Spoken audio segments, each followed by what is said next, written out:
శాశ్వతమైనటువంటి ప్రేమతో నేను నిన్ను ప్రేమిస్తూ ఉన్నాను, విడువక నీ ఎడల కృప. 25 సంవత్సరాలు దేవుడు కాపాడి 26వ సంవత్సరంలో తన దాసుల ద్వారా సంఘానికి ఇచ్చిన మెసేజ్ వర్తమానం ఏమిటంటే, రాబోయే సంవత్సరం ఈ రోజు నుంచి స్టార్ట్ అయ్యే దినాల్లో కూడా నేను మీకు తోడై ఉంటాను. దేవుడు తోడుగా ఉండాలంటే మనలో ఒక రహస్యం జ్ఞాపకం చేస్తాడు. ఎప్పుడు దేవుడు ఉదయం నుంచి సాయంత్రం వరకు, అంటే ప్రాణాన్ని ఎప్పుడు తీసుకోవాలో దేవుడు తెలుసు. నీ ప్రాణం భూమి ఎన్ని సంవత్సరాలు ఉండాలో ఆయన చిత్తమే, డాక్టర్ వల్ల కాదు. కానీ ఈ లోపల దేవుడు నీకు తోడుగా ఉండాలంటే నీవు ఆయనతో కనెక్ట్ అవ్వాలి. కనీసం ఉదయం లేచి ఒక 10 నిమిషాలైనా సరే మంచం మీద కూర్చోను, లేదా సాపేసుకుని కింద కూర్చున్నాం, ప్రభా ఈ దినమంతా నన్ను కాపాడు ప్రభా, నా తల్లిదండ్రులను కాపాడు ప్రభా, నా బిడ్డలను కాపాడు ప్రభా అని ప్రార్థన చేసుకుంటే ఫస్ట్ ప్రిఫరెన్స్, ఫస్ట్ టైం దేవుడికి ఇచ్చావు కాబట్టి దేవుడికి తోడుగా ఉంటాడు. అంటే నీ పేరులో ₹1,00,000, లేకపోతే నీ పేరు పిలుపు, లేకపోతే నీ పేరు యేసువాగమని పెట్టుకున్న వాళ్ళ ప్రయోజనమో లేదు. పొద్దున్నే లేచి ప్రభా నువ్వు నా దేవుడు, నేను నీ బిడ్డలు, ఇదిగో నాకున్న సమస్తాన్ని నువ్వు కాపాడు, నన్ను కూడా భద్రపరచయ్యా అని ఒక 2 మాటలు ప్రార్థన చేస్తే దేవుడు నీకు హల్లెలూయా. చాలా మంది చేయదు, వేగమైన ఫోన్ చూసుకోవటం, లేకపోతే తగాదాలు ఆడుకోవటం, ఫోటోలు ఆడుకోవటం, ఇదంతా జరుగుతుంది. కాబట్టి శాశ్వతమైనటువంటి ప్రేమతో నేను నిన్ను ప్రేమించుచున్నాను, విడువక నీ ఎడల నేను కృప చూపుచూ ఉన్నాను. కూర్చోండి. విడువక నీ ఎడల నేను కృప చూపుచూ ఉన్నాను. చాలా సంతోషం. కృష్ణవేణి మన పాట విశ్వాసలేదు. శాశ్వతమైనటువంటి ప్రేమతో నేను నిన్ను ప్రేమిస్తూ ఉన్నాను. అది దేవుడు దాసుల ద్వారా వచ్చినటువంటి వర్తమానం. చాలామంది నూతన సంవత్సరంలో నూతనంగా ఉండాలి, ఎలా ఉండాలి, ఎలా ఉండాలి అని రాత్రి కొన్ని హెచ్చరికలు చేస్తుంది. అది వాస్తవం. పాత దాన్ని తీసివేయాలన్నాడు. ఓల్డ్ ఈజ్ ఓల్డ్, కొత్త ఒక వింత, పాత ఒక రోగం. కొత్త ఒక వింతగా ఉండాలి. మనం పాత దాన్ని ఎప్పుడు పాత పెట్టుకున్నాను, అన్నాడు, నన్ను అన్నాడు, నన్ను చూసి నవ్వింది, భర్త కొట్టినందుకు కాదంటే బాధ, తోటి వాళ్ళు చూసి నవ్వినందుకంటే బాధ. భర్త కొట్టినందుకు బాధ లేదంట. శ్రీనివాస్ గారు ఏమన్నారా? భార్య దేనికి బాధపడిందంటే తోటిపాటు చూసి నవ్విందంట, పెళ్లి చేసుకుని నవ్విందంట, దానికి బాధ అంట. అలా ఉండకూడదు. కొత్త సంవత్సరంలో కుటుంబాల్లో ఉదయాన్నే లేచి భార్య భర్తలు ఇద్దరు వందనాలు పెట్టుకోవాలి. భర్తే చెప్పాలి, ఒకవేళ భార్యకి సిగ్గుపడితే భర్తే చేయాలి వందనాలు అంటే ఆ సంతోషం. నేను ఒకసారి చెప్పిన లేవరు వందనాలమ్మ అంటే వందనాలే లేవు, నిద్రపోతాను. అయినా నా డ్యూటీ నేను తర్వాత లేచి వందనాలు అయ్యాను. అలాగా మరి మాకు ఈ వయసులో కూడా మరి ఒకరినొకరిని ప్రేమించుకోవటం, ఒకరినొకరిని హానర్ చేసుకోవటం, తన మాట నేనేంటో నా మాట తనేంటో మరి ఇలాగా చేస్తూ ఉన్నప్పుడు నూతన సృష్టి. అది ఎక్కడికో వెళ్ళి ఏదేదో ప్రసంగాలు, ఎక్కడో పుస్తకాలు చదవాల్సిన అవసరమో లేదు. దివ్య గ్రంథము ఎంతటినైనా చదివినా నీకు సహాయము దొరుకుతాను. ఇందులో నోటు నువ్వు ఎక్కడైనా తీసుకో. ఈరోజే కాదు, జనవరి 1 తారీఖే కాదు, డిసెంబర్ 20వ తారీఖు అయినా సరే నువ్వు ఎక్కడ చదివినా కూడా దేవుడు నీకు ఆ వాగ్దానం ఇస్తాడు, నడిపిస్తాడు. కాబట్టి నూతన సంవత్సరంలో దేవుని సేవకులు చెప్పిన మాటలు మీరు వింటే అవి మీకు తల్లి మాటలాగా ఉంటాయి అన్నమాట. తల్లి మాట ఎలాంటిదంటే చెప్పండి, సర్ది మూట లాంటిది. దేవుడి మాట ఎలాంటిదంటే తల్లి చెప్పిన మాటలాగా నీకు ఒక ఆశీర్వాదం మాట. తన బిడ్డను ఎప్పుడు చెప్పించుకుంటుందా తల్లి? చెప్పండి. తన బిడ్డను ఎన్నడూ కూడా క్షమించదు. ఏదైనా ఒకవేళ కోపం వచ్చి ఒక మాట అంటే మళ్ళీ తన కడుపు కాలినట్టుగా ఉంటుంది. తన ప్రసవ దినాలు జ్ఞాపకం వస్తాయి. అప్పుడు మళ్ళీ తన వాత్సల్యం ఇంతగా దేవుని సేవకు తన వాత్సల్యం బట్టి మరలా తిరిగి కౌగిట్లో తెలుసు. ఈ దేవుడు కూడా అలాంటి వాడు. నిన్ను పిలిచిన దేవుడు, నువ్వు నమ్ముకున్న దేవుడు అలాంటి వాడు. కాబట్టి ఎవరు కూడా తొందరపడకు, ఎవరు కూడా ఇబ్బంది పాలైపోకూడదు. తొందరపాటు మానవుడి జీవితంలో పనికిరాదు. క్షణావేశం కోసం ఎంతోమంది డబ్బు ఖర్చు పెట్టి జైలు పాలయ్యారు, కోర్టులు పాలయ్యారు. క్షణావేశం కోసమే ఒక కన్ను దేశి కన్ను రెప్పపాటునే వాళ్ళు అలాంటి తప్పు చేశారు. అని ప్రభు ఏమన్నాయంటే, ఇదిగో నేను మీకు తోడుగా ఉన్నాను, నేను నూతన మార్గంలో నడిపిస్తాను. నువ్వు వెళ్ళవలసిన త్రోవలేంటో నాకు తెలుసు. నీ మార్గంలో నేను ఉంటాను, నీ త్రోవలో నేను ఉంటాను, నీ మార్గంలో నేను నడిపిస్తాను. యెషయా గ్రంథం 48:17 అదే అంటాడు. చదివితే ఆ మాట, నీవు నడవవలసిన త్రోవలేంటో నేను నీకు నేర్పుతాను. నీ తల్లి నేర్పలేదు, నీ గురువుగారు నేర్పలేదు, నీ విద్య నిన్ను నేర్పలేదు. నీవు నడవవలసిన త్రోవ, నీవు నడవవలసినటువంటి ప్రయాణము ఈ సంవత్సరంలో నేను ఆయన నడిపిస్తాడు. నేను. కాబట్టి ఎవరు కూడా నీ సొంత ఆలోచనలతో కొంత దూరం వెళ్తావు, కానీ తర్వాత ఎవరు నీకు సహాయం చేయలేరు. కాబట్టి ప్రభు మీద ఆధారపడు, దేవుని యొక్క వాక్యం మీద ఆధారపడు. నీవు నడవవలసిన త్రోవను నిన్ను నడిపించదును. యెషయా గ్రంథంలో 48:17 వచ్చి, నీకు ప్రయోజనము కలుగునట్లు నీ దేవుడైనా నేనే యెహోవానగు నేనే నీకు ఉపదేశము చేస్తాను. నీవు నడవవలసినటువంటి త్రోవ నిన్ను నడిపించదు. నీవు నా ఆజ్ఞలను ఆలకింపవలనని నేనెంతో కోరుచున్నాను. ఆలకించిన నీ క్షేమము నది వలె, నీ నీతి సముద్రపు తరంగముల వలె. చూసారా, ఉపదేశం చేసే దేవుడు నీ దేవుడు. ప్రేమైనటువంటి దేవుని బిడ్డలారా, ఉపదేశము లేక, దేవుని యొక్క ఆలోచన లేక ఎంతమంది కూలిపోతున్నారు, జీవితంలో ఎంతమంది భద్రమైపోతున్నారు. భార్యాభర్తలు ఇద్దరు చదువుకున్న వారి, భార్యాభర్తలు ఇద్దరు సంస్కారవంతులే, కానీ వారి జీవితంలో ఉపదేశం అనేటువంటి అంశం వారి జీవితంలో లేదు. స్టడీ లేదు, అండర్స్టాండింగ్ పవర్ లేదు, అండర్స్టాండింగ్ చేసుకునే శక్తి లేదు. అరే 40 సంవత్సరాలు భార్యతో భర్తతో కాపురం చేసినటువంటి భార్య భర్తను అండర్స్టాండింగ్ చేసుకోలేదు. భార్యతో కాపురం చేసిన భర్తే భార్య మనసు ఏంటో గుర్తుపట్టలేకపోతున్నాడు. అలా రండి. కాబట్టి ప్రియమైనటువంటి దేవుని బిడ్డలారా, ఎలాంటి స్థితిలో మనం ఉన్నామో జ్ఞాపకం చేసుకోండి. ఈ రాత్రి ఈ పగలు ఈ నూతన సంవత్సరంలో మనం ప్రవేశించాలంటే దేవుడు మనతో మాట్లాడాలి. నీవు నడవవలసినటువంటి మార్గం ఏదో నీకు తెలుపుతాను, నీకు ఉపదేశం చేస్తాను, నీతో నేను ఉంటాను, నీకు నేను దేవుణ్ణి ఉంటాను, నువ్వు నాకు ప్రజలై ఉంటాను.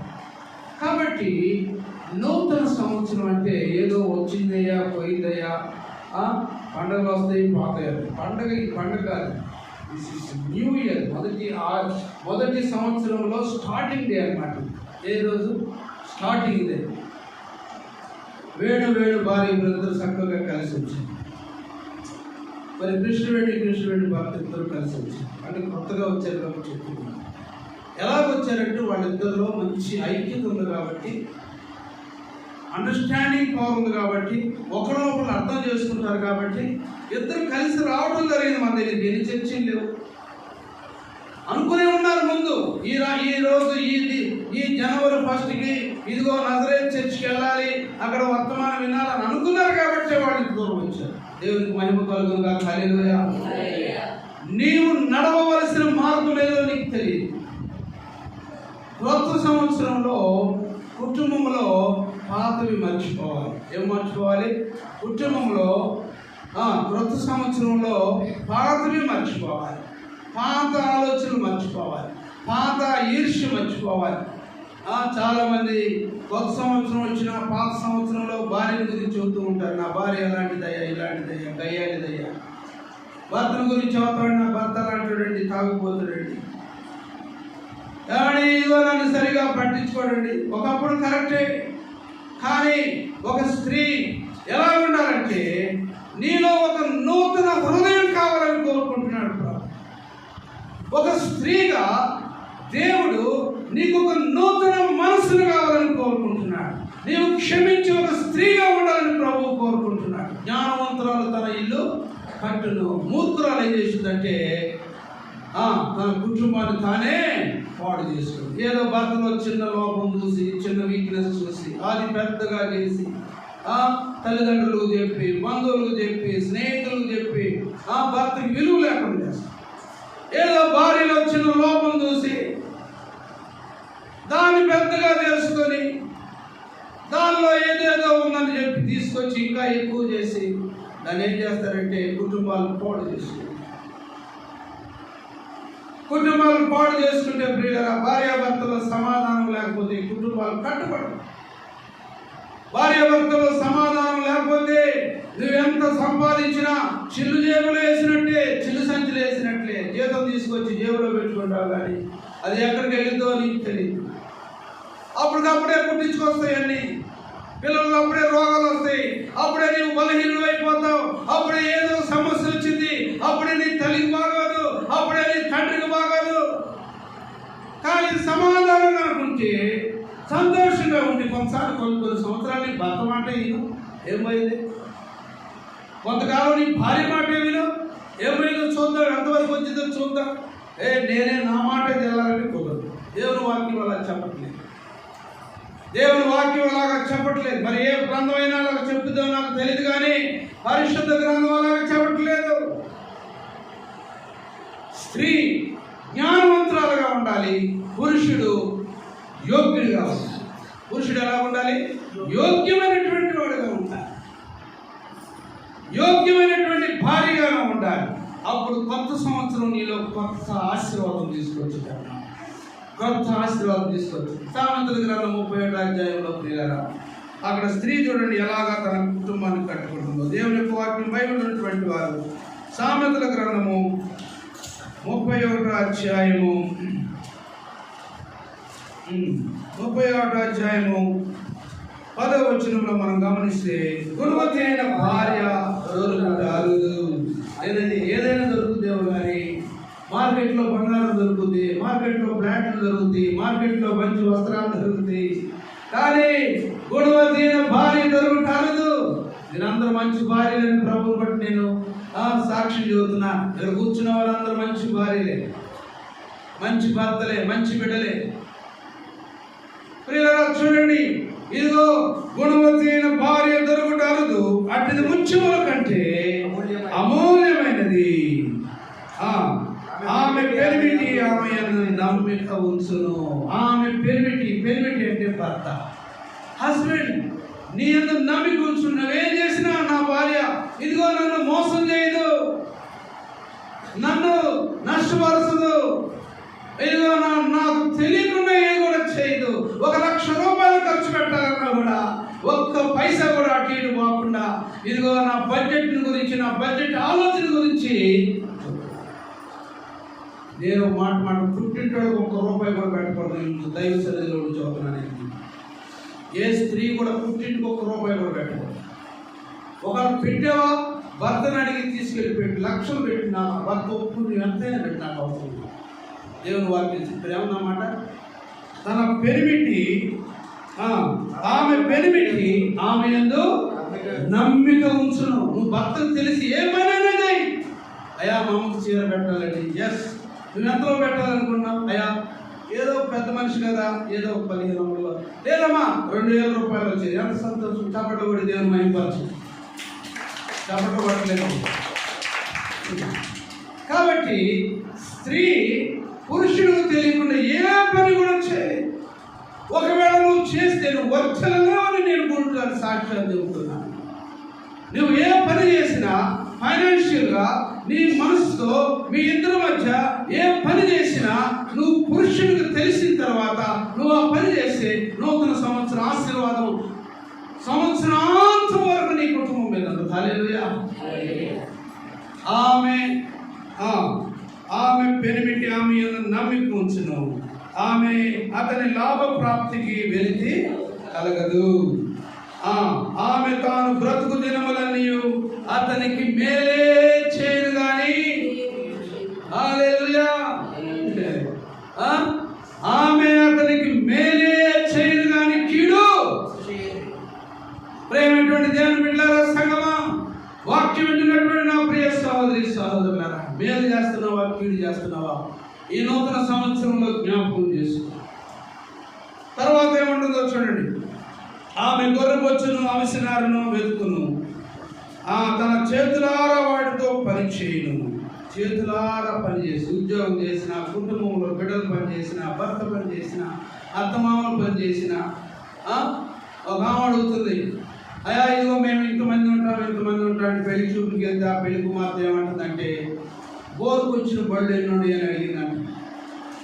మా భాగ్యం అర్థం అవుతుందా? బోరుకు వచ్చిన బళ్ళు ఎన్నుండి అంటే ఏంది చెప్పండి.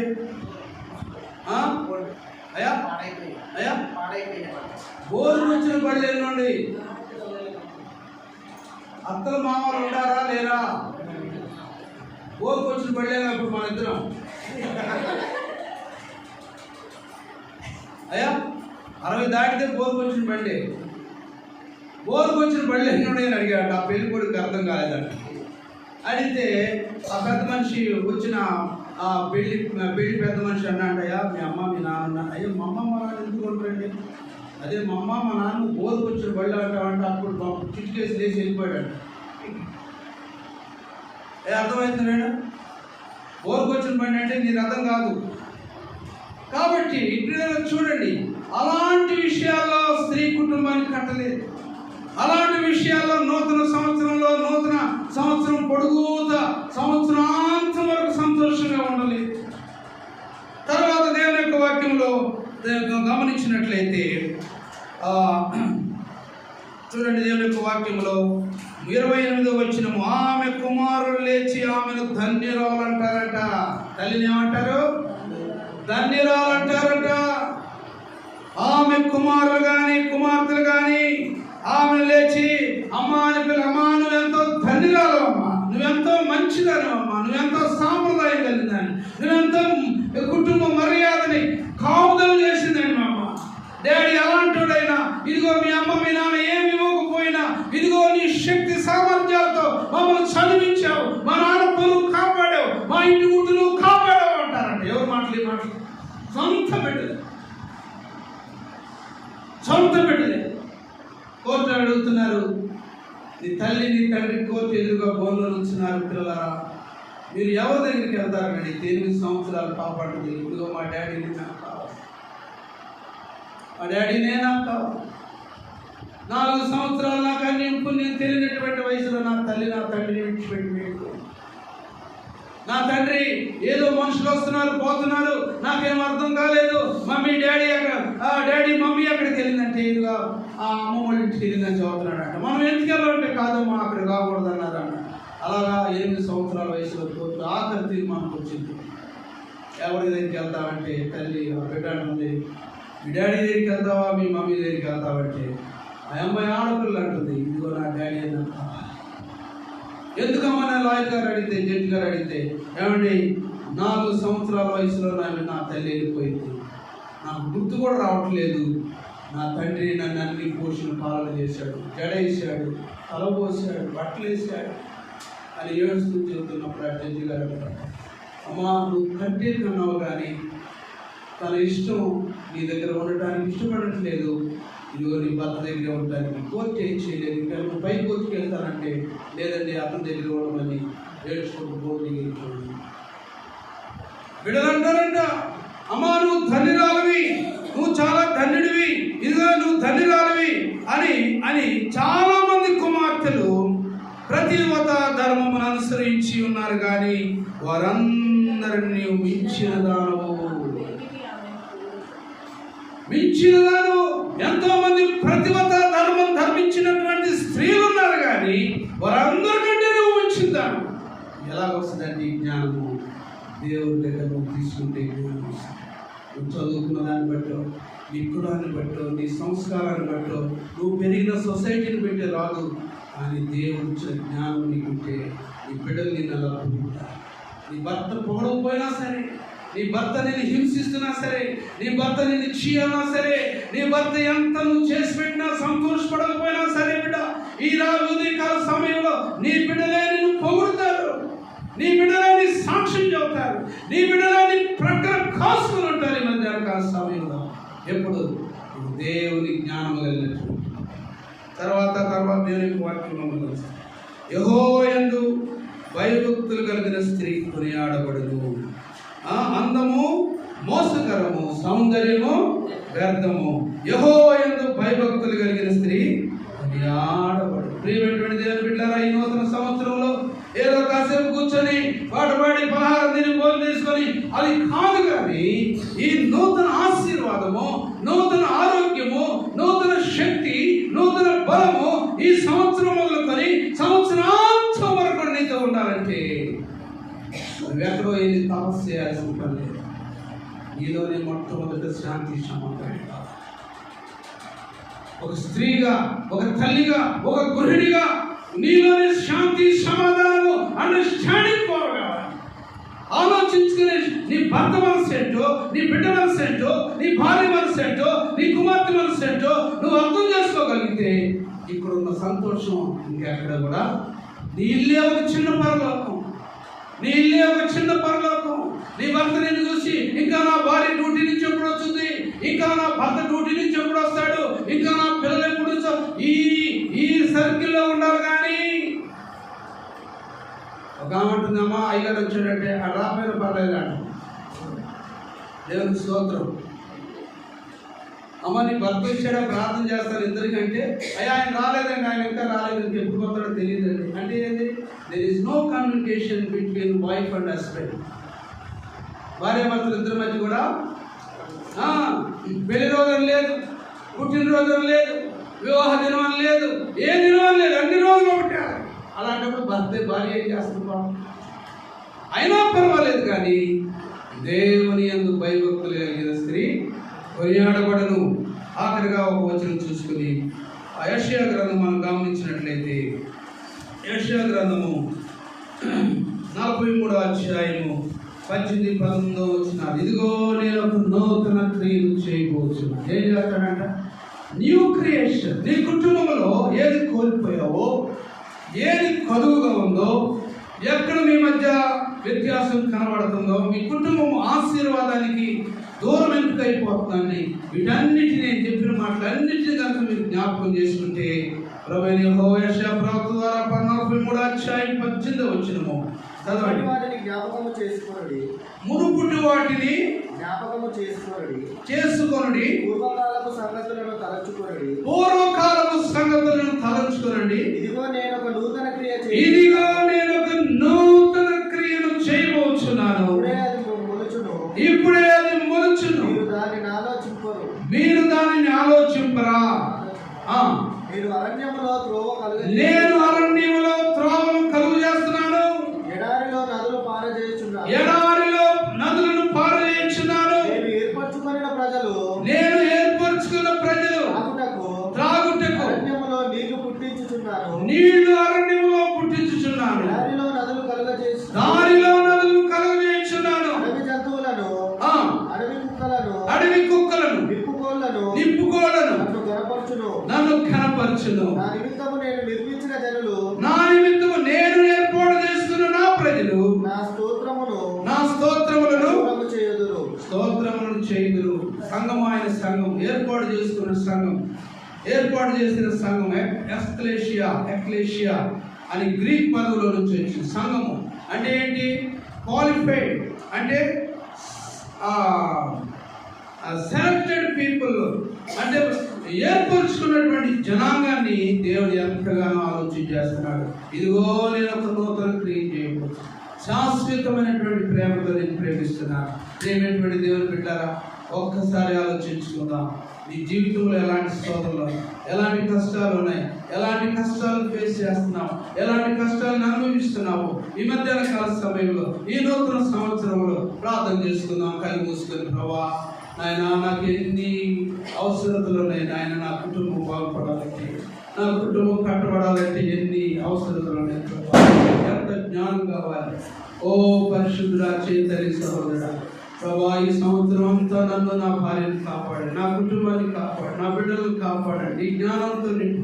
అయా నా భర్త చేసిన చిన్న చిన్న పొరపాట్లని క్షమించి, అయా నా భార్య చేసిన చిన్న చిన్న పొరపాట్లని క్షమించి, అయా నా బిడ్డలు చేసిన చిన్న చిన్న పొరపాట్లని క్షమించి నాయన, ఇదిగో నూతన సృష్టిగా మీరు మమ్మల్ని చేయండి. పాతవి గతించిపోయి అయ్యా, ఇదిగో పాత వాటిని పెట్టుకొని అయ్యా కొత్త సంవత్సరంలో ప్రవేశింపకుండా మీరు మాకు సహాయం చేయండి. దేశ ప్రార్థన చేసి సహోదరుడా, ఎందుకలా కూర్చుంటున్నావు? ఏదో పంపలు పోయినట్టు ముంచుకుపోయినట్టుగా ఎందుకు కూర్చున్నావు? నాకు తెలియదు. నీ హృదయం ప్రభు చెప్తుంది, నీ హృదయం ప్రభు వైపు తిప్పు, ప్రభు వైపు తిప్పు. ప్రభా ఇదిగో నాయన, నాకు ఇచ్చిన ఈ మంచి తల్లిదండ్రులను బట్టి నీకు వందనాలు అయ్యా. ఇదిగో నాకు ఇచ్చిన ఈ మంచి భార్యను బట్టి నీకు వందనాలు అయ్యా. నాకు ఇచ్చిన మంచి సంఘాన్ని బట్టి నీకు వందనాలు ప్రభా. అయ్యా నాదే తప్పు నాయన, నా భర్తే కరెక్ట్ నాయన, నాదే తప్పు నాయన, నా భార్య కరెక్ట్ ప్రభా. మా ఇద్దరి మధ్య పిల్లలు అటు ఇటు నలిగిపోతున్నారు ప్రభా.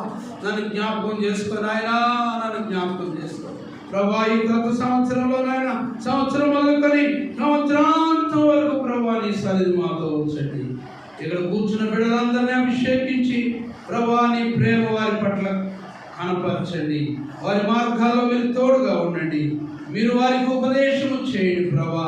అయ్యా ఇదిగో ఎన్నో కుటుంబాలు మా మధ్యకు వచ్చి ఉన్నాయి, వారందరూ మీరు దర్శించండి. ఉదయకాల సమయంలో నూతన ఆశీర్వాదము, నూతన దీవెనలు బిడ్డలు దయచేయండి. సంవత్సరం మొదలుకొని సంవత్సరాంతం వరకు ప్రభా వీరి మీద నీ కృప, నీ కనికరము, నీ సన్నిధి, నీ వాత్సల్యము, నీ ప్రేమను, నీ భద్రతని బిడ్డలు దయచేసి మీరే మహిమ పొందమని యేసు పరిశుద్ధ నామమున అడిగి ప్రార్థన చేస్తున్నాను.